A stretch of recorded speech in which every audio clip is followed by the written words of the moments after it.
Yes. Good morning, everyone. Welcome at the Xebia location. Quite surprised. My niece is also here. Hello. I didn't know that. That's funny. Yeah, we can switch as well to the screen. Thank you. Shortly, my name is Bart.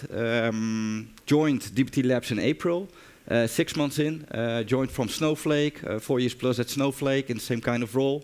And before Snowflake, I worked for Oracle. So 10 years plus around that in the data ecosystem.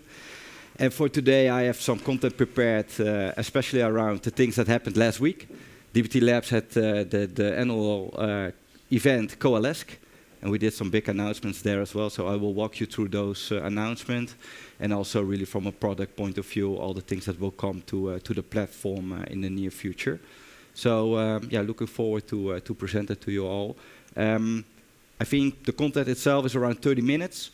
So we will have some room as well for Q&A after 30 minutes, something like that. So if you have some questions, please save them for the last, and then I will try to give you a good answer. All right, let's start. Yes, the rumors were true. For the people that have noticed this, or every evening on Reddit to check all the things that are being discussed there. It came for me quite out of the blue, but I think if you really look at the footprint of both companies, it's not that, unsurprised. I think if you look at the founders of Fivetran and Tristan, our founder, they know each other already for 10 years. Of course, if you really look at the product itself, Fivetran is from the day one and proprietary software. DBT instead, in comparison to that, is really coming from an open source. So that's interesting how that will merge. But if you look at Fivetran, what they have done for the DBT packages and also to commit to the open source, they are one of the biggest committers to that. So I think in that sense, it's a great, and I'm really excited how this really will come together. If you look at the strategic approach, how they are positioning this as well in the blog articles that Tristan shared on that 13th of October, they're really talking about the open data infrastructure. If you ask me, Bart, what is that? What does that mean? To be very concrete, I think for me and also for our top-level management, it's a bit unsure what it really looks like. But of course, there are some really patterns that we see. And that's around more agnostic, also with the different compute that we see around us. You have the big modern data platforms like Databricks and Snowflake. But you see also around the open table formats with Iceberg as an example. And I'm now for 10 years plus in the data space, and there are so much things that has changed in the last couple of years.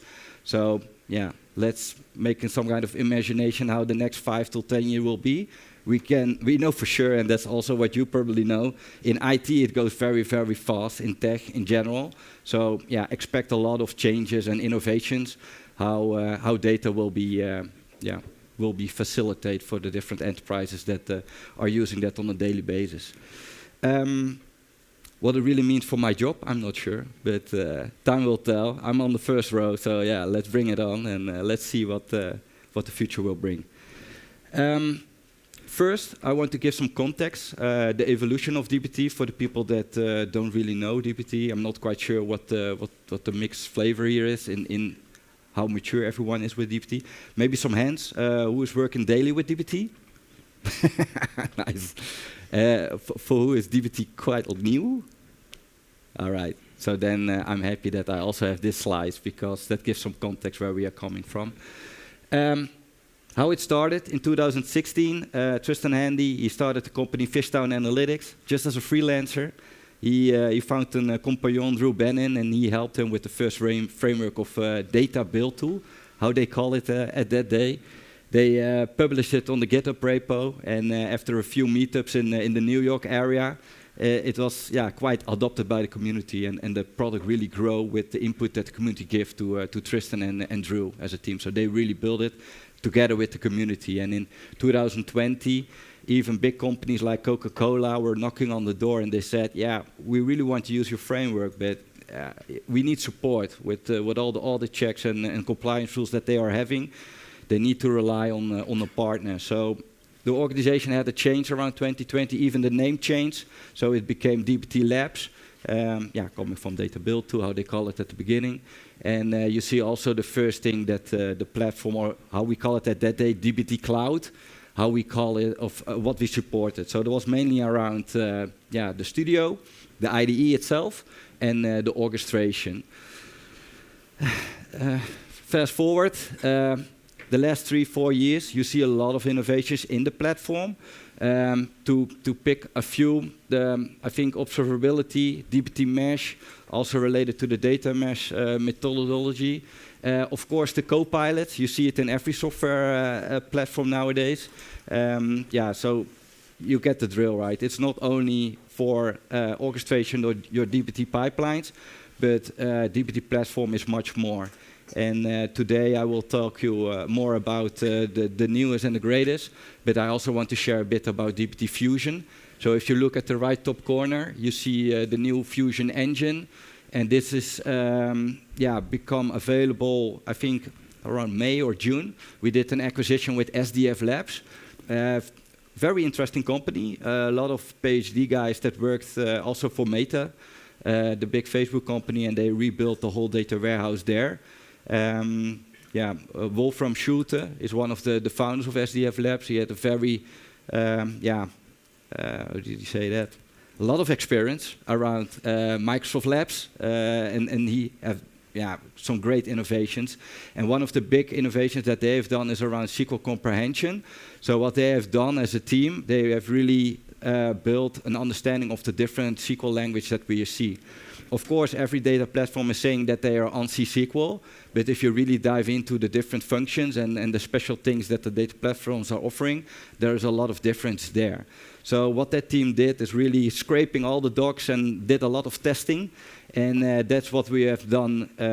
Yeah, with the acquisition, we have tried to build this in dbt platform. And that brings a lot of new capabilities, especially around AI readiness, and that's something that I will explain as well further on in this slide deck. A question to the audience: are there people that already have tested maybe locally with the VS Code extension and the Fusion engine? One hand, great. It's open, so you can just test it. We have a quick start as well. Please go to the dbt Labs website, search for the VS Code extension and dbt Fusion. And yeah, you can just download the binary and can work with the LSP, and that's the language server protocol that really has that SQL comprehensions in it. So you can test the development experience there, and you will be quite surprised how good the feedback loop is. To continue, what we have announced last week as well at Coalesce is really rewriting the things that you know from dbt. So yeah, rewriting your expectations. We have 3 different pillars, and that's around building, managing, and consuming. And but I first want to share this more functional, architecture. If you look at how we are positioning more on a technical strategic level, we really want to be the data control plane for the enterprises that work with us. You see quite some capabilities that we support. So the top layer, the unified metadata, you see a few topics like orchestration, observability, things that are already for a longer term in the platform. But the interesting thing is mainly around the blue layer, and that's really around the persona. So what dbt platform really tried to do is to enable multiple personas with different skill sets, with different capabilities, to really reach out to them with their preferred way of developing. On the left side, you see more the hardcore data engineers and the analytics engineer that are very easy with code, SQL savvy. Most of the time they use VS Code. Maybe also a question here from the developers here. How many of you do really on a daily basis use VS Code? Yeah, a lot of hands, a lot of hands. And we have noticed this. So this is, a thing that we also, from a product management standpoint, really try to build as well cool things around our extension. So, try it out and make use of it, because it's really a nice way to interact with your data.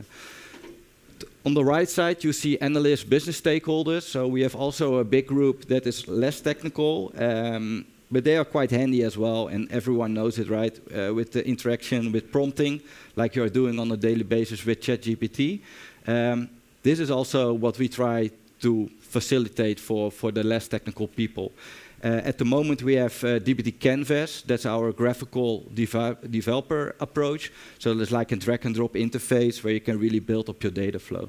The cool thing there is also the support with Copilot. You can just ask your question in a natural language, and the flows will be built for you. So it's also very easy for less technical people to change a model, maybe add a column, or maybe add a filter to it. So it's a very friendly way that they also can participate in the whole data pipeline of your company. And okay, if you have really the question, hey, can they really also participate in a most raw stage, like the bronze layer? I think that's a discussion word. Probably it's more helpful for them from the silver or gold layer on, that they can build their own dbt models and also do the orchestration there. In the middle, the AI agents. So last week we did some announcement around the AI agents that we will bring to the platform. And that's also something that I will share to you today to give you some ideas what you can expect from dbt. Yeah, that being said, quite clear positioning, I think. And if there really are questions around it, then I'm happy to support you at the end. Yeah, so the three pillars and the content. On the left, you see the few things from a building perspective. So I will share a bit around Fusion, what it really entails from a studio perspective. The dbt code extension that we have for the VS Code, Canvas, and yeah, going more to the right, you see really the managing part. And we have a big announcement, or it was already announced a few weeks ago with Fusion, that's data-aware orchestration. And if you look at the dbt core, it's built in Python, and it's really like a middleman. So it's really passing through all the things that you are having in your dbt project. With Fusion, we have the intelligence of stateful. So Fusion knows what he has run in the previous jobs. So he knows very well if he maybe need to skip a model because, create or replace of a new table or view is an extra query to the compute, and that's also, you will pay for that. So a lot of cost savings as well with data-aware orchestration, and I will explain a bit more around that, how you can do that. And the consuming part on the right side, that's really around the agents. Looking at the time, okay, need to ramp up a bit. What we are saying, and that's more from the dbt framework, if you really have this framework adopted in your enterprise and you're working like this in your data management way, it's really around trusted pipelines. You have added testers to the different models that you're having, and from end to end, from different personas that are working, if everyone is working in the standardized way, it's probably a better pipeline from an accuracy point of view.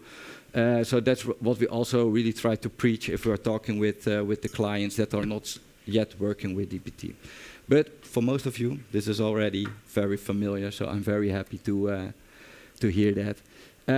All right, Fusion in dbt platform. So to give some examples, it's native SQL comprehension, how we call it. So think about if you're making some kind of syntax errors or maybe a weird aggregation. Also maybe a where statement after a window function, what doesn't really work. Then dbt will directly give you that feedback and also the recommendation how you can solve that. As an example, what Elias, our product management, did last week on the keynote, he was demonstrating an example with a window function, and he did that with a where statement. That doesn't work after a window function, but you have a fill or a function as well in Snowflake, and it's coming from Teradata with the qualify. And that kind of things you need to know. And some developers know this kind of information. Some are just running into this error if they are running the query directly to the engine.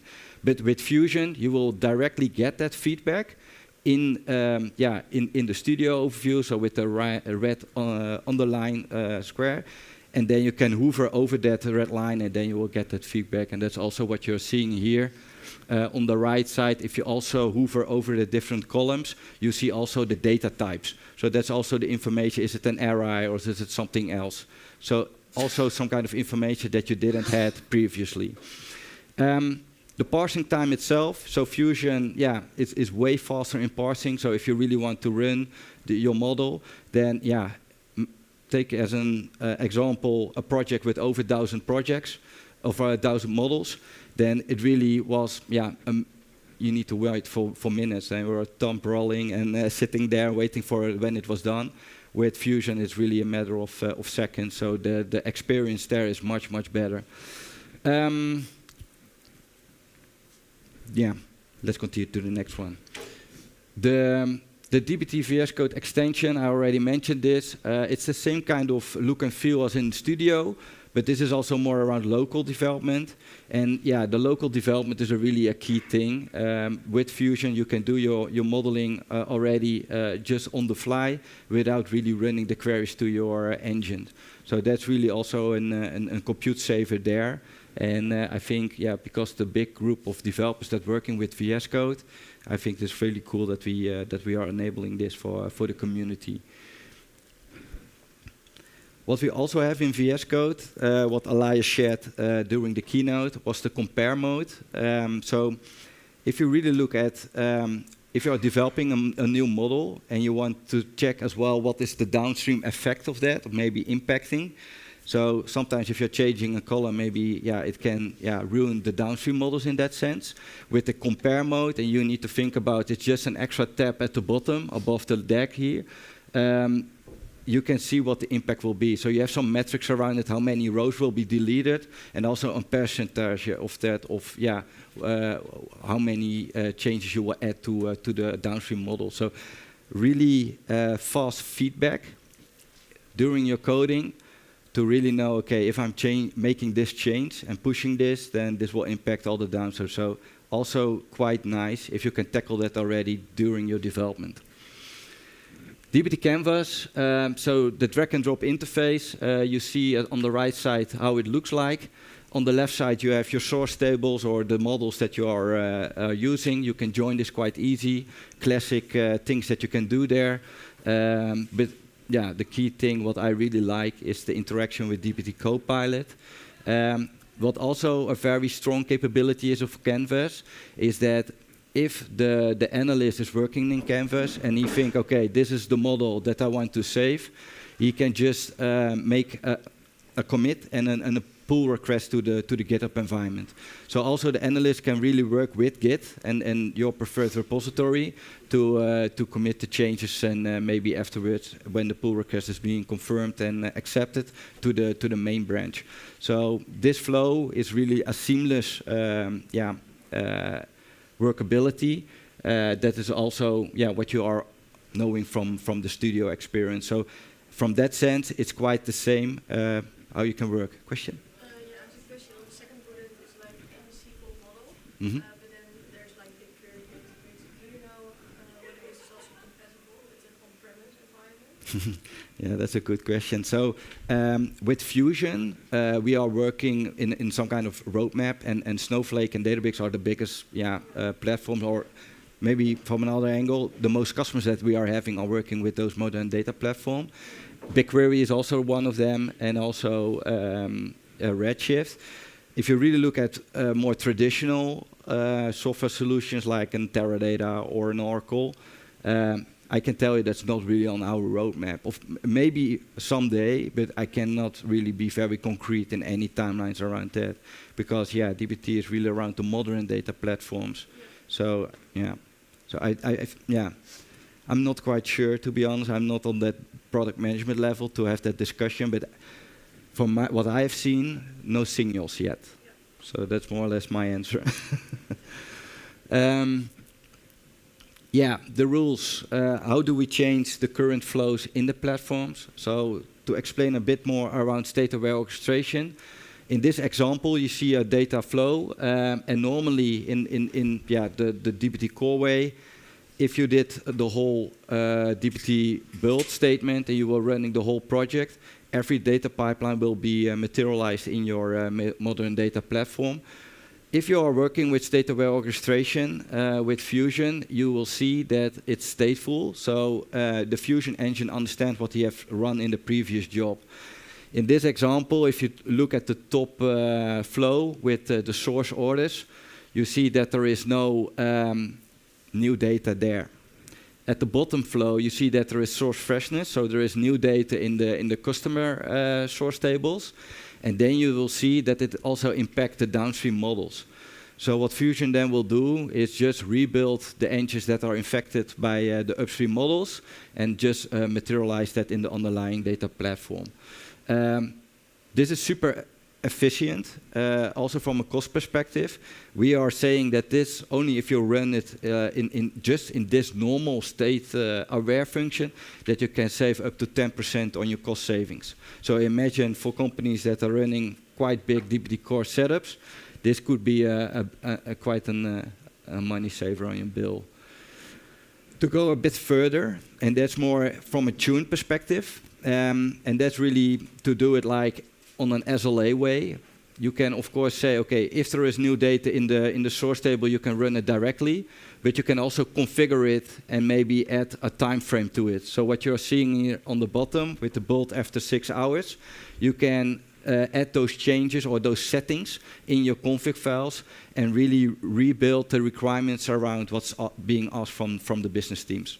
So maybe once a day is fine, right? So why rebuilding every hour if it's not necessary? So based on the requirements that you are having there, you can really retune your pipelines there. And we are also saying that that can be up to a 15% savings on your computer. So you all get the drill, right? So with Fusion, we also really try to position us more as a cost-effective engine. And the most benefits is really around companies that are running DBT Core at the moment. They will have a lot of benefit with this new engine. A bit further, if you also look at that from a testing point of view, what DBT Core running is normally doing is also running every select test per each model. What Fusion will do is also have a look on in this downstream models, we see the same test. We can also do this in one query, so that it also will save a lot of queries on that sense. With this smart intelligence thing, we also say that it can be up to 2% saving. So also quite interesting to investigate by yourself and in your company if you're working on a daily basis with this. Another thing is around slimmer CI, and that's really on the column level. So if you have in the source tables only a change on the column, but in the downstream models there is no impact because it's not requesting that column in the select statement, then it only will rebuild that if there is some impact in the downstream. And this is also a cost saver of 2%. If you all sum this up, it's in total a saving of 29%. I'm always quite a bit cautious with this kind of numbers, but if you look at the whole proposition and what Fusion really enables, is that it can be up to an easy 20% savings in comparison with your DBT Core project at the moment. This is just more like an observability overview. So in DBT platform, you also have a separate tab where you really can monitor what has been built over time. And you see in the green line, in the green bar, what is reuse. So the purple blue is the models that are really has been rematerialized. And the green is really what is reused. And this is an example. I'm not quite sure if it's from a customer or our internal, but you see that most of our models that we are having are just could be reused. So yeah, you get the picture there. A lot of savings as well. This is the sum up. So a big number there.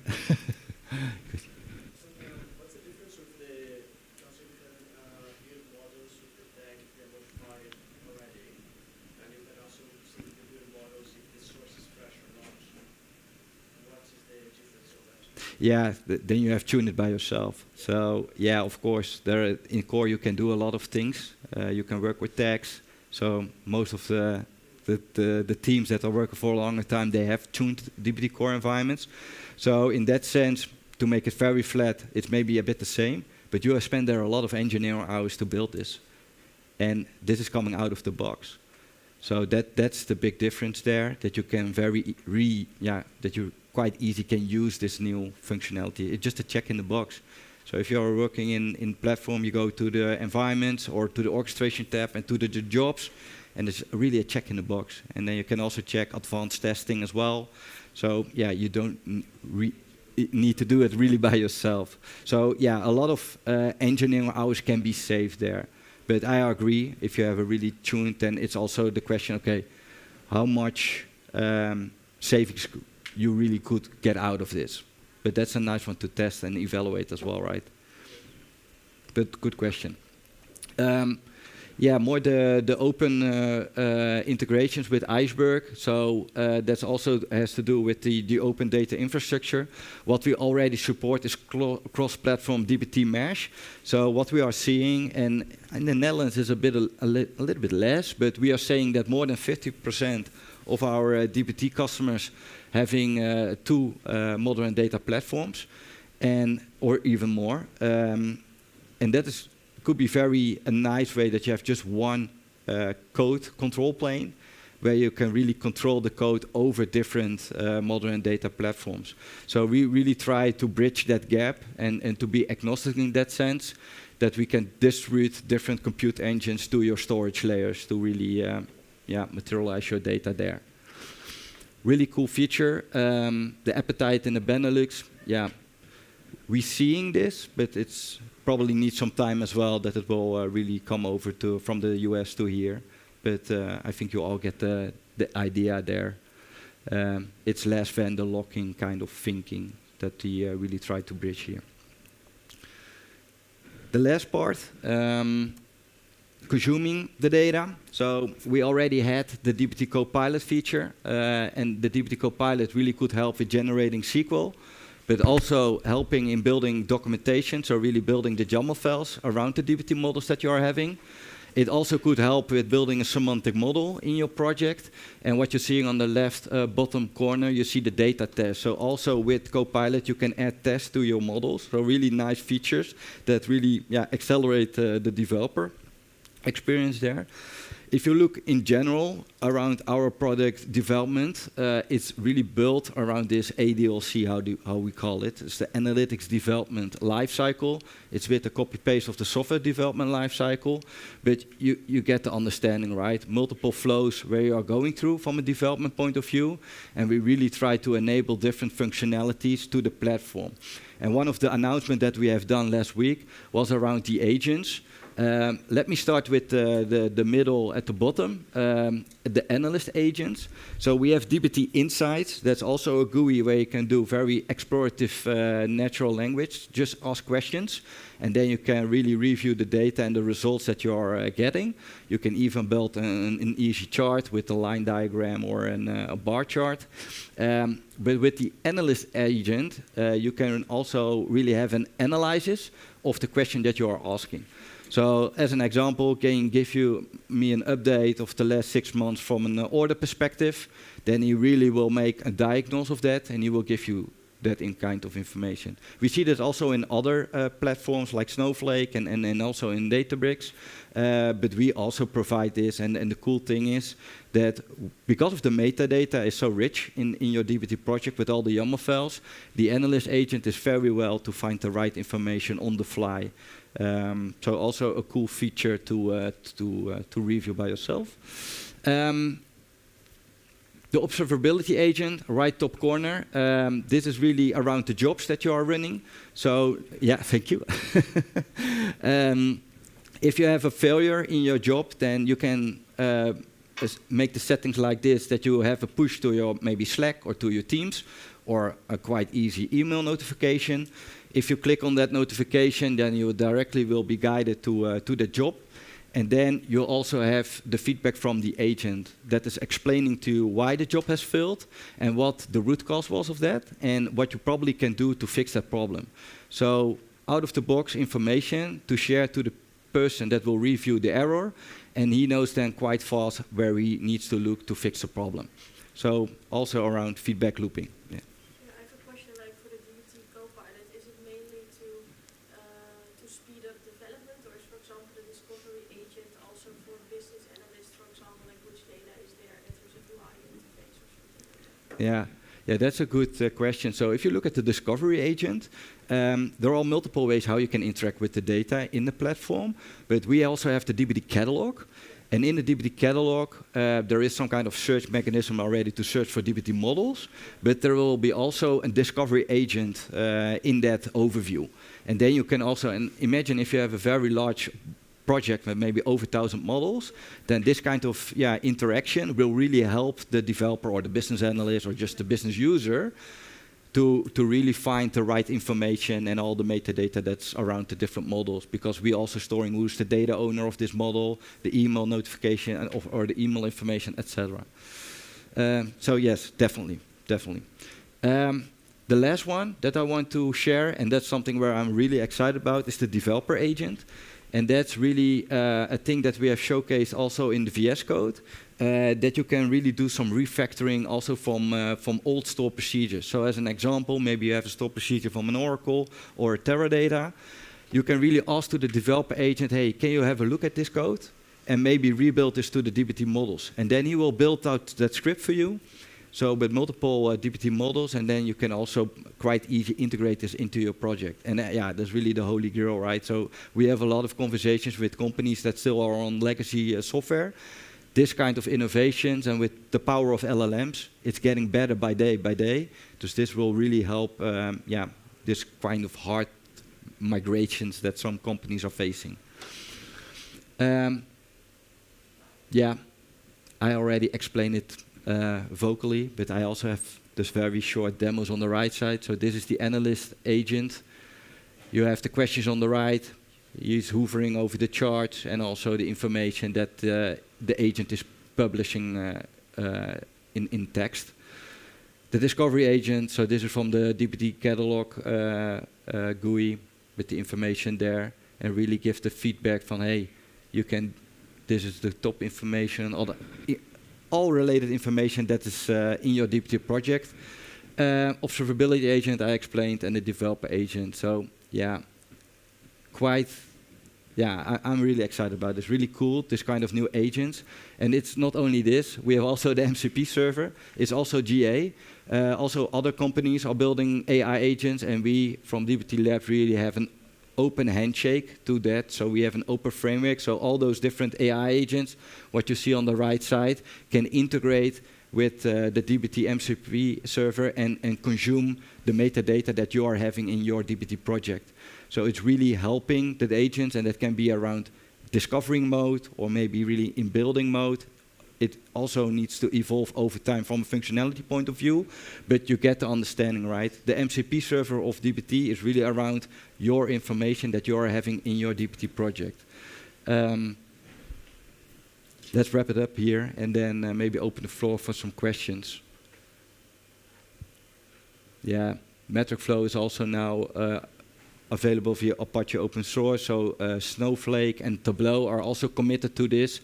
And I think that's also for the people that are working with Snowflake, quite important to understand. You have also the OSI, so the Open Semantic Interoperability, that a lot of companies saying, okay, the YAML way of working is the way forward for sharing metadata with each other. Because if you look at Snowflake, they're also building semantic views. We have also a semantic layer, so how is that going bi-directional? We support also semantic views, and even Snowflake built that package, and you probably will see that there will be also more integrations on that level with other modern data platforms. All right, that being said, I will stop sharing more questions.